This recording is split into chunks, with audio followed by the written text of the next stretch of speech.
টিয়কৰ ডকাইতি ঘটনাৰে জড়িত এজনক গ্ৰেপ্তাৰ। টিয়কৰ লাডুগড় আৰক্ষী চকীৰ অন্তৰ্গত ৰাষ্ট্ৰীয় ঘাইপথৰ মেলেং মেটলি সমীপত যোৱা 18 আগষ্টত সংঘটিত হোৱা ডকাইতি কাণ্ডৰে জড়িত আৰু এজন ডকাইতক আৰক্ষীয়ে গ্ৰেপ্তাৰ কৰিবলৈ সক্ষম হৈছে। ঘটনা সংঘটিত হোৱাৰ পাছতে আৰক্ষীয়ে হাতীগড় নাওখলীয়া অঞ্চলৰ সমীৰণ বৰা আৰু লাটু বৰা নামৰ দুজন ডকাইতক গ্ৰেপ্তাৰ কৰিছিল আৰু টিয়ক ছটাই অঞ্চলৰে চিচা নামৰ এজন ডকাইত পলাতক অৱস্থাত আছিল। এমাহৰ পাছত আৰক্ষীয়ে অনুসন্ধান চলাই মঙলবাৰে নিশা চিচাক গ্ৰেপ্তাৰ কৰি কাৰাগাৰলৈ প্ৰেৰণ কৰিছে। আৰক্ষীৰ তৎপৰতাত সচেতন ৰাইজে শলাগ লৈছে। উল্লেখযোগ্য যে ডকাইতৰ এই দলটোৱে আমগুৰিৰ এক ব্যৱসায়িক প্ৰতিষ্ঠানৰ দুজন কৰ্মচাৰীয়ে নিজা প্ৰতিষ্ঠানৰ বাবে সামগ্ৰী নিবলৈ যোৰহাটলৈ আহি থকা AS04 AC 2759 নম্বৰৰ মালবাহী বলেৰো পিকআপ ভানখন ৰাষ্ট্ৰীয় ঘাইপথৰ মেলেং মেটলিৰ সমীপত ৰখাই গাড়ীখনত থকা নগদ 2 লাখ টকালৈ উধাও হৈছিল।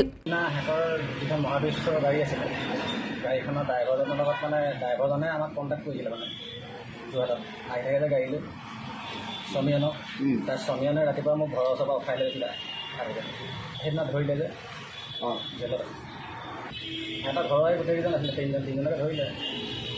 মোৰ নামটো এনেই ৰত্নতাৰ নাম চিচা নিৰেণ গগৈ ছটাই চাইন্স কলেজ। মই 1 ভাদৰ দিনা ঘৰৰ পৰা গ'লোঁ ৰাতিপুৱা সেই সমীয়নে লৈ গ'ল। তাৰপিছত এই পুলিচৰ কাৰণে ৰখাই আছিলোঁ। টিয়কৰ পৰা স্মৃতি পিয়া লাহন, নিউজ টুডে অসম।